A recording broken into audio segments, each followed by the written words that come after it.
Close your eyes for a second. Now imagine waking up, and there's no sound of traffic, no phone, no hum of a refrigerator through the wall, no neighbor's TV, no distant airplane, nothing electric, anywhere, because electricity won't exist for another 500 years.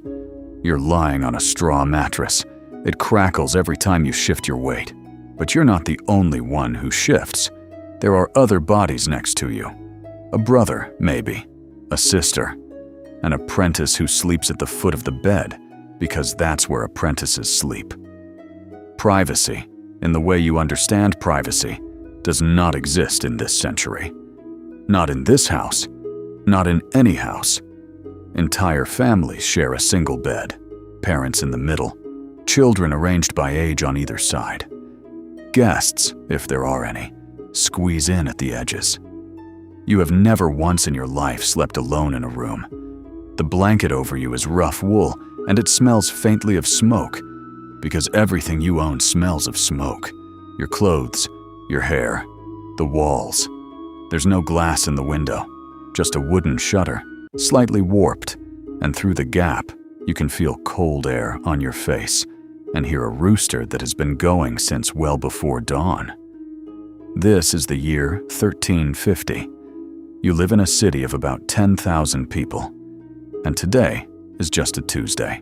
You sit up. The straw crackles beneath you. The air in the room is cold. The fire has been smoldering all night under a ceramic curfew cover, and the room smells of old smoke and too many sleeping bodies. Getting dressed is not what you think it is. There's no elastic, no zipper, no button. Buttons exist, but they're expensive, and yours is not that kind of household. You pull on a linen undertunic, rough, undyed linen, scratchy against your skin in a way that modern fabric never is. Over that, a wool tunic that reaches your knees. Everything is held in place with laces you tie by hand and pins you fasten by feel. Your hose, wool leg coverings, attached to a belt at your waist with more laces. Every morning you tie yourself into your clothes. Every night you untie yourself out of them. The linen against your skin is the closest thing you have to a shower. People change their linen when they can, because the linen absorbs sweat and oil, and changing it is how you feel clean. Washing the body happens. You're not as filthy as the movies suggest, but the daily reality of freshness is this: the feel of a new linen shift against skin that has been living in the old one for days. You push open the front door. It's heavier than you'd expect. Thick oak, swollen from last night's rain, no handle. Just a worn iron latch that your thumb knows by feel, the way you know a light switch. The cold hits first. Not winter cold, just the permanent damp chill that lives between these buildings, because the street in front of you is narrow.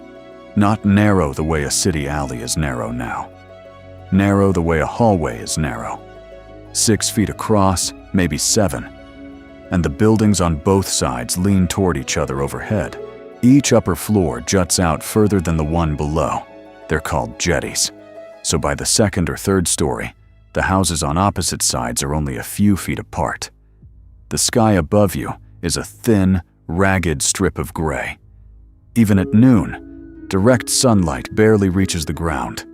Your boots hit packed earth.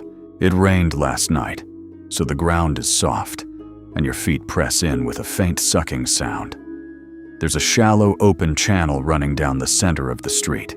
No grate, no cover, carrying a slow current of rainwater, kitchen scraps, and things you've learned not to look at. This channel is the sewage system, the only one this city has. You step over it without thinking. You've done this every morning of your life. The smell finds you about 30 steps from your door. Not one smell. Layers that arrive together and never quite separate. Wood smoke. Constant everywhere, from chimneys that burn from October to April without stopping. Underneath it, something wetter. The sharp rot of the gutter, mixing with animal dung from the pigs and chickens, kept in the ground floors of some houses. And cutting through all of it, warm and yeasty, and so out of place it almost feels like a mistake. Bread. Someone, somewhere close, is baking. A city of 10,000 people produces something close to 900,000 liters of human waste every year. And in 1350, there is no underground sewer, no treatment, no collection system beyond that open gutter, and eventually the river. You know this the way a fish knows water. You stopped smelling it years ago. A visitor from your century would gag. You just walk. And then the bells start. This happens several times a day, and it structures your life more completely than any clock. The church bells ring for prime at dawn. They ring for terce mid-morning. Sext at noon. Nones in the afternoon. Vespers at dusk. Every parish church in the city picks up the call from the last, so the sound moves across the rooftops like a slow wave of bronze. You don't own a clock. Mechanical clocks exist, but they're rare and enormous and mounted on cathedral towers. The bells are your clock. The bells tell you when to pray, when to eat, when to work, when to stop. The church doesn't just regulate your Sundays, it regulates your hours. You follow the smell of bread toward the wider street where the market sets up. It doesn't announce itself with a sign. It announces itself with noise, wooden cartwheels grinding over uneven ground, the flat crack of a cleaver hitting a block. Vendors calling out what they're selling, not shouting exactly, but a rhythmic, almost musical chanting. Bread. Salt fish. Onions. You're here for the bread. You pick up a loaf and it's dense, heavier than it looks. Dark rye or barley, coarser than anything in a modern bakery. The crust resists your grip. You tear off a corner and it tastes of grain, faintly sour, with a smokiness baked in from the oven. You didn't bake this yourself. You're not allowed to. Your bread was baked in the Lord's oven, and you paid for the privilege. Around you, the stalls are wooden boards propped on trestles. There's no refrigeration, so the meat is sold the morning the animal is killed, and you can find the butcher's stall without looking, follow the iron tang of blood and the heavier, sweeter smell of offal beneath it. Flies circle in the warmth. You buy nothing else. Your main meal today will be pottage, a thick stew that's been simmering over the fire since yesterday, peas and oats and whatever was available, thickening as the hours pass. Tomorrow, you'll add water and more peas, and eat it again. You eat it with bread. You drink ale, not because the water is poisonous, as the modern myth goes. Cities invest real money in keeping wells and conduits clean, and people drink water from good sources all the time. But ale is something else entirely. It's cheap, it's thick with grain, and it gives you calories you desperately need for a day of physical labor. It's closer to a liquid bread than to a modern beer. Everyone drinks it. Men, women, children. And it's as ordinary as breathing.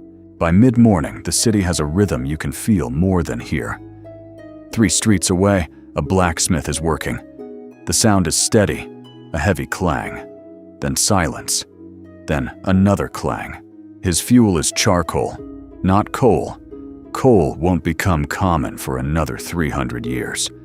And the smoke it produces is lighter, almost sweet compared to the heavy wood smoke from the houses.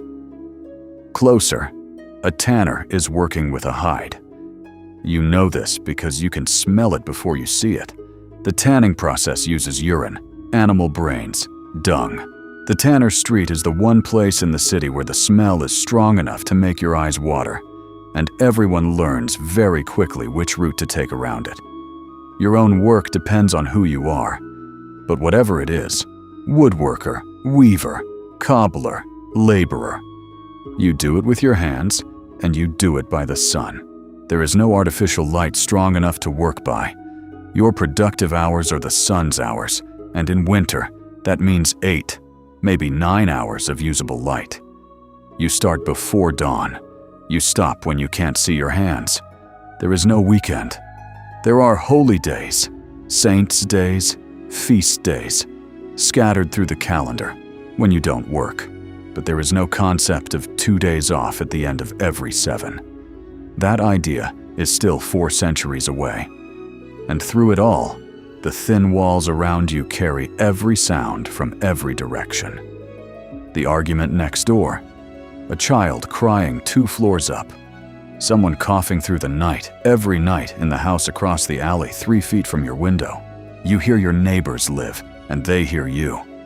There is nowhere in this city, not your home, not the street, not the market, not your bed, where you are truly alone with your thoughts. Solitude is not a luxury you can't afford. It's a concept that hasn't been invented yet. Late afternoon. The light shifts. It comes through the narrow gap between rooftops at a low angle, warm and gold for a few minutes, before it drops behind the buildings and disappears. Inside, you light what you have. If you can afford it, a tallow candle, rendered animal fat, pressed around a wick. It works. It also stinks. The flame is unsteady and smoky, and it gives everything in the room a yellowish, flickering cast. The wall behind the candle is already stained black from the soot of 1,000 evenings exactly like this one. If you can't afford candles, you use a rushlight, a dried reed dipped in tallow. A long one lasts about half an hour. A short one, less. That's your evening. The hearth is the real center of the room. It fills the space with warmth and smoke in roughly equal measure. Many houses have no chimney, just a hole in the roof or a gap in the thatch. The smoke drifts upward eventually, but on a still night it hangs at head height, and your eyes sting, and your throat burns. And this is normal. This is every single night of the year, and then the bells come again. But this time, they mean something different. Not one bell. Dozens. The nearest parish church rings first, and then the next picks it up, and the next, until the sound cascades across the entire city, a wave of bronze rolling over the rooftops. This is curfew. The word itself comes from the French couvre-feu, cover fire. When the bells ring, you bank your hearth. You stay inside. Anyone found in the street after this moment is a night walker. Legally suspect, morally questionable, subject to immediate arrest. The city gates are locked. The night watch begins its patrol, carrying lanterns that throw a small, jumping circle of light and leave everything beyond it in total darkness. And it is total. You have never experienced darkness like this. There are no streetlights, no glow from windows, no light pollution from any direction, from any source. When the fire dies down and the rushlight gutters out, the dark in your room is absolute. You navigate by memory and touch, the rough plaster of the wall, the edge of the table, the scratch of straw. Outside, the city doesn't go silent. It shifts. The human sounds drop away, and what replaces them is older. Dogs, the scratch of rats in the gutter channel, a pig that didn't get penned in time. Wind through the narrow streets makes a low, uneven whistle through the gaps between timber and plaster, a sound you never hear during the day because 10,000 people drown it out. You unlace your clothes in the dark. You lie down in the straw. The bodies beside you are already breathing slow. The wool blanket still smells like smoke. Tomorrow the bells will wake you again, and everything will be the same. You lived this day without a single piece of technology invented after the year 800. No glass in your windows, no chimney in your house, no clock to tell you the hour, no fork. Those won't arrive for another century. No mirror you could afford, no sugar, no potato, no tomato, no chocolate, no coffee, no tea, no moment of solitude, And yet the city around you was full. Markets regulated by elected officials. Guilds that trained apprentices for 7 years. Laws about noise, about waste, about building codes. Conduits that carried clean water to public fountains. 10,000 people solving the same problems you solve. Shelter, food, warmth, safety, boredom. With nothing but wood, iron, wool, fire, and each other. The next time you walk into your kitchen at 2 in the morning, open the fridge without thinking, and stand there in that clean white light, deciding you're not hungry after all. You just performed a sequence of small miracles that every single person in this city would have traded a month's wages to witness once.